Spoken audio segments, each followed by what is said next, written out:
आप लोगों को थोड़ा बहुत आइडिया होगा। चीफ सेलेक्टर की जो रिस्पॉन्सिबिलिटीज़ हैं वो मैं छोड़ने जा रहा हूँ। बड़ा मुश्किल हो जाएगा मेरे लिए।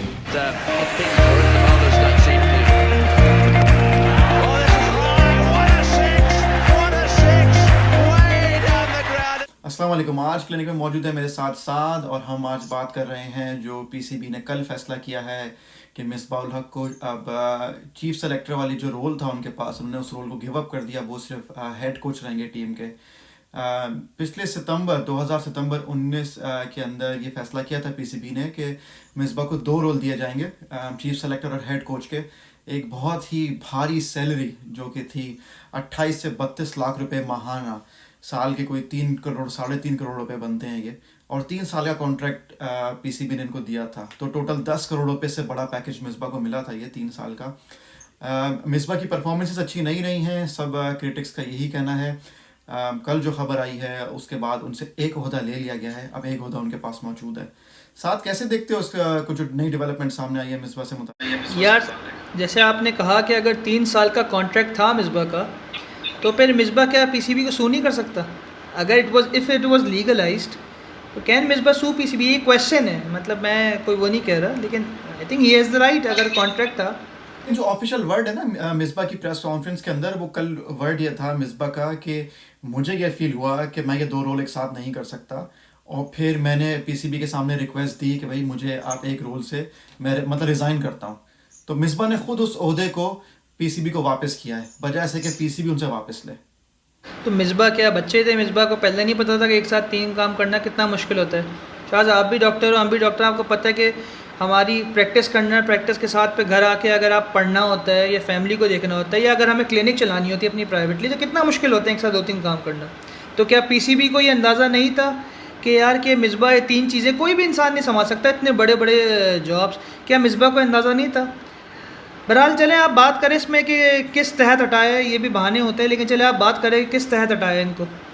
क्या सोचते हो कि क्या वजह बनी है मिसबाह को हटाने की? मुझे ऐसा लगता है कि जाहिर है पीसीबी से गलती हुई, पीसीबी को 2 रोल इनको देने ही नहीं चाहिए थे। बहुत बड़े रोल हैं, कुछ छोटे रोल नहीं है।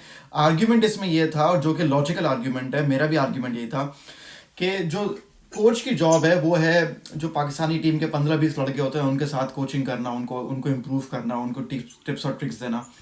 चीफ सेलेक्टर की job at the same time ये होती है कि मुख्तलिफ जगहों पे जहाँ डोमेस्टिक क्रिकेट हो रही है, ऊपर केपीके से लेकर कराची के अंदर जहाँ पे भी मुल्क के अंदर क्रिकेट हो रही है, सेलेक्टर जाए और जाके मैचेस को पर्सनली देखे और देखे कि कहाँ पे किस लड़के ने कहाँ अच्छी बॉलिंग की, कहाँ अच्छे रन बनाए, और उनके हिसाब से उन लड़कों को सेलेक्ट करके फिर कोच को दे और कोच उन पे काम करे। एक ही बंदा एक वक्त में 2 जगह पे मौजूद नहीं हो सकता। तो फिर मिसबाह को ये रोल गलत दिया गया मेरे नज़र में। बिल्कुल गलत दिए गए। और चले इसकी बात कर लेते जो अभी हटे हैं। तो देखिए, पीसीबी पाकिस्तान में ये ट्रेंड है क्रिकेट में स्पेशली, कि अगर किसी प्लेयर को टीम से निकालना है तो उसको इंजर्ड कर दो। ठीक है, भले वो इंजर्ड हो ना हो, लेकिन ये आपको बहाना आता है। इसी तरह मिसबाह को जो इन्होंने जो रिमूव करा है, अपना पहले तो बैटिंग कोच से हटा दिया इंग्लैंड सीरीज़ में, वहाँ यूनुस खान को लिया है। ठीक है ना, तो यूनुस खान का भी इन्होंने कंपनसेशन कर दिया अंडर 19 का, जो उन्होंने जॉब नहीं दी थी। उसके बाद इन्होंने फिर क्या करा कि जुलाई 2020 में इन्होंने इनका एक है code of conduct of ethics, जिसमें जो पॉइंट है वो है कॉन्फ्लिक्ट ऑफ इंटरेस्ट। उसके हवाले से जिनका कोड ऑफ एथिक्स का जो कोड ऑफ कंडक्ट है, इन्होंने पीसीबी ने उसको रिवाइज़ करा, रिफॉर्म करा, और उसकी बेस पे मिसबाह को हटा दिया गया। अब ये जो कॉन्फ्लिक्ट ऑफ इंटरेस्ट है, वो जो आप कह रहे हैं, वो क्या है? जब एक कोच वो चीफ सेलेक्टर भी होगा, तो जो प्लेयर है, प्लेयर कोच को आके बताएगा टीम के, यार मेरे साथ ये इश्यूज़ हो रहे हैं, साइकोलॉजिकल या मेरे फिजिकल इश्यूज़ हो रहे हैं। तो कोच और प्लेयर के बीच में कम्युनिकेशन ख़त्म हो जाएगी, तो वो ग्राउंड पर डिलीवरी नहीं कर पाए। क्यों? क्योंकि वो कोच जो है वो चीफ सेलेक्टर भी है। मौजूद है, बिल्कुल सही है। तो बैट्समैन बैटिंग कोच को तो बता सकता है, लेकिन जब वो सोचेगा कि यार ये बैटिंग कोच मेरा कोच है और ये मेरा हेड चीफ सेलेक्टर भी है, तो क्या वो अपने मसले बताएगा? कभी नहीं बताएगा। तो मतलब इट वाज मिसबाह की जो सिलेक्शन थी एज अ चीफ सेलेक्टर मुझे अच्छी लगी इनिशियली, क्योंकि अक्सर कप्तान और कोच चाहते हैं कि यार मैं जो टीम मैदान में खिलाऊँ वो मेरी मर्ज़ी की हो। इस एस्पेक्ट से एक अच्छा डिसीजन मुझे लगा था इनिशियली, लेकिन जब मैंने क्रिकेटिंग एक्सपर्ट्स के एनालिसिस सुने जिन्होंने इंटरनेशनल खेल है, वो उन्होंने सही बात करी कि यार कि बहुत मुश्किल हो जाता है लड़कों के लिए कि वो ट्रस्ट कर सकें ऐसे कोच पे जो आपका चीफ सेलेक्टर भी है। तो ये हकीकत बात है, और उन्होंने कोड ऑफ कंडक्ट को इस्तेमाल करा, मुझे तो लगता है बहाने के तौर पे, और उसको रिवाइज़ करा कॉन्फ्लिक्ट ऑफ इंटरेस्ट वाले को जुलाई में, और फिर अब इन्होंने मिसबा को इससे भी हटा दिया पोस्ट से। तो यानी कि पहले 3 पोस्ट थी, अब 2 हो गई, अब सिर्फ 1 पोस्ट बची है। I think good for Misbah in Pakistan, अगर वो एक पे फोकस कर सकें तो वो अच्छा है सबके लिए। अगर इन्होंने जो पीसीबी ने अपना कोड ऑफ कंडक्ट को रिवाइज किया है जुलाई 2020 के अंदर, और इसके अंदर एक नई चीज़ उन्होंने ऐड की है, ये है कि भाई एक वक्त में आप 2 रूल्स नहीं ले सकते, या जो भी इसका जो क्लॉज है जिसके हटाया गया है, और ये क्लॉज पहले मौजूद नहीं था, तो ये क्लॉज तो क्या ऐड ही इसलिए किया गया है कि मिसबा को हटाना, एक बहाना बनाना है? हो सकता है। कॉन्फ्लिक्ट ऑफ इंटरेस्ट का क्या मतलब है कि भाई फेवरेटिज्म ना हो, पसंदीदा प्लेयर्स को ना रखा जाए, क्योंकि होता है पाकिस्तान में हर जगह। आप और मैं भी अगर काम कर रहे होंगे, किसी डिपार्टमेंट के हम हेड होंगे, तो हम चाहेंगे यार कि हमारा जो पसंद का बंदा है, जो हमें अच्छा लगता है, हमें काम अच्छा लगता है, हम उसको रखें, इसमें कोई बुराई नहीं है। लेकिन जब आप नेशनल कॉज पे जा रहे हो ना, then you have to sacrifice your own desires, your own wishes, and look basically merit का कत्ल होने का चांस बढ़ जाता है इसके जरिए, बढ़ जाता है। असल में इसमें जो इन्होंने ये जो कॉन्सेप्ट था कि चीफ सेलेक्टर और कोच एक ही बंदा हो, बेसिकली ये न्यूजीलैंड के अंदर ट्राई हुआ था। लेकिन न्यूजीलैंड एक छोटा सा मुल्क है, छोटी सी आबादी है, कम टीम्स हैं। पाकिस्तान की आबादी कोई 20-22 करोड़ है, कोई 200 या 220 मिलियन के करीब पाकिस्तान की आबादी है।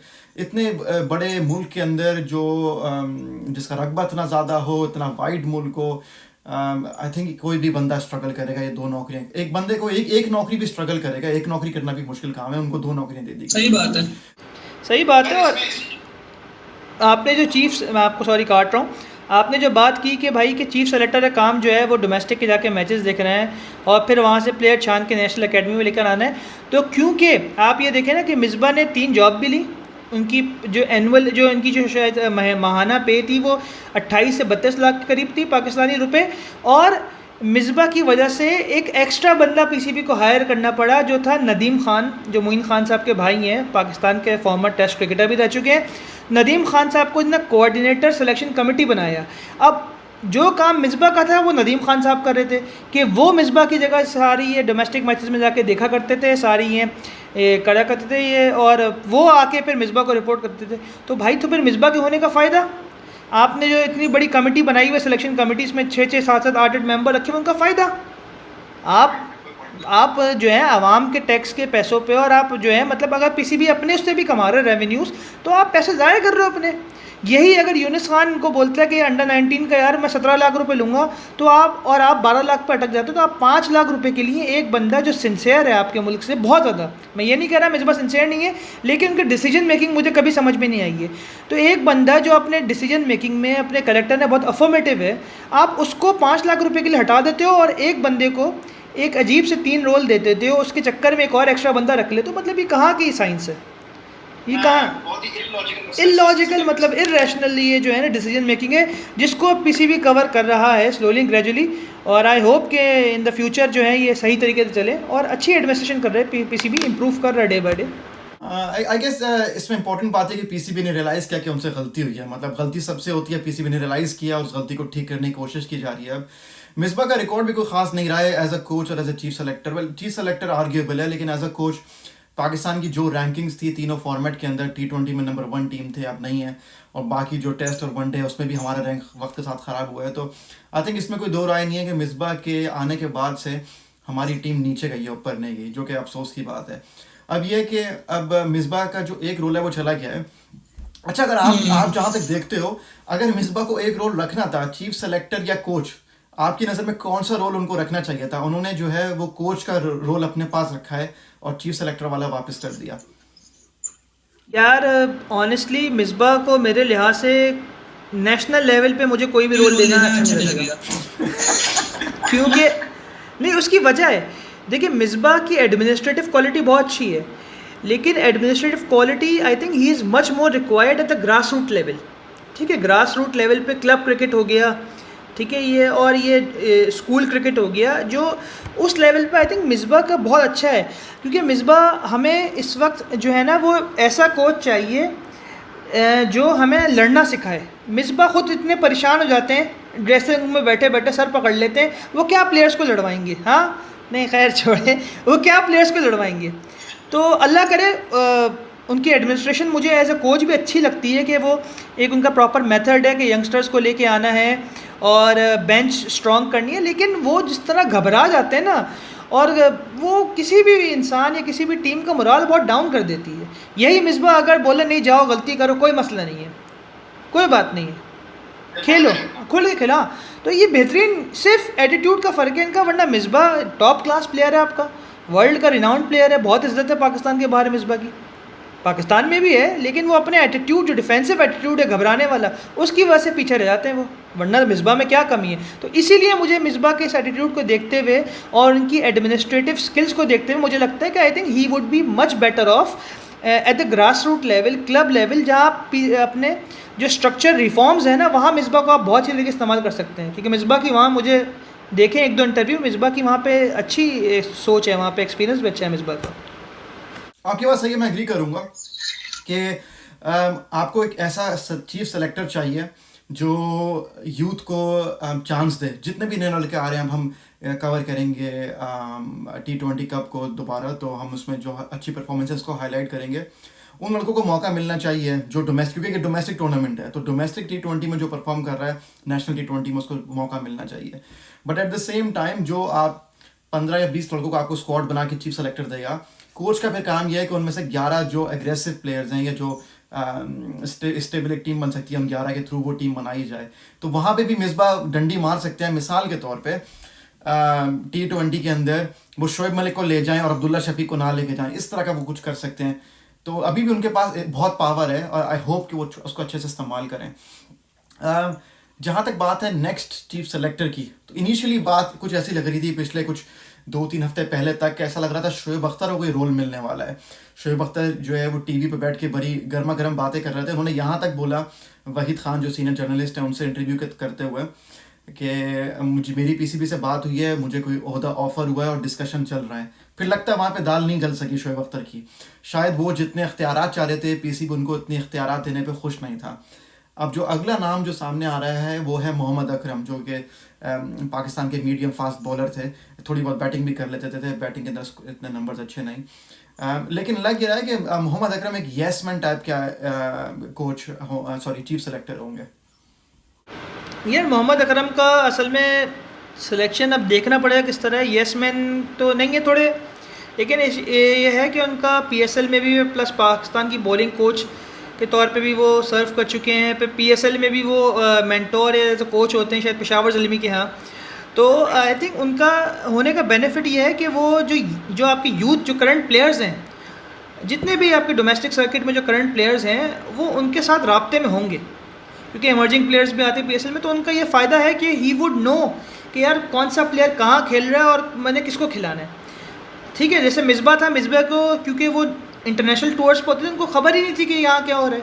Mohammad Akram I think he could be a good option for PCB, क्योंकि हार्ड वर्किंग है और बाहर के सेटअप में भी शायद न्यूजीलैंड में काम करके आए हैं, वो पाकिस्तान की टीम में भी खेले हुए हैं, प्लस PSL फ्रेंचाइज वगैरह में भी, और निचले लेवल पाकिस्तान की बॉलिंग कोच भी रहे। तो ये जितने भी यंग लॉट है आपके लड़कों की, डोमेस्टिक की इंटरनेशनल की, उन सबसे इनका बड़ा अच्छा रिलेशनशिप है मोहम्मद अकरम को। तो I think he could be a good choice.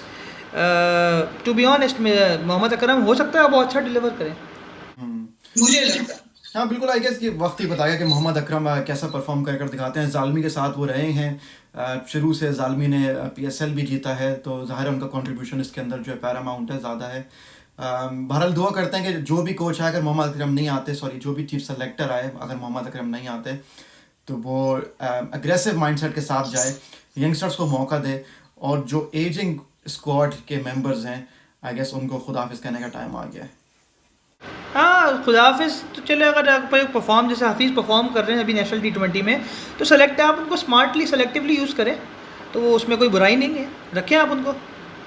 सही, बिल्कुल ठीक है। साथ क्लिनिक बंद करने का वक्त आ गया है, दोबारा बात करेंगे मेरा ख्याल है। नेक्स्ट वीडियो हम करेंगे T20 के जो अगले 10 मैचेस हैं 10 से 20, उनका रिव्यू करेंगे।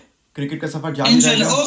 ओके भाई शाह, अल्लाह हाफिज़। अच्छे व्यूअर्स, अगर आपको वीडियो पसंद आई हो तो चैनल को लाइक करें, और वीडियो को लाइक करें और चैनल को सब्सक्राइब करें। सफर जारी रहेगा। अल्लाह हाफिज़।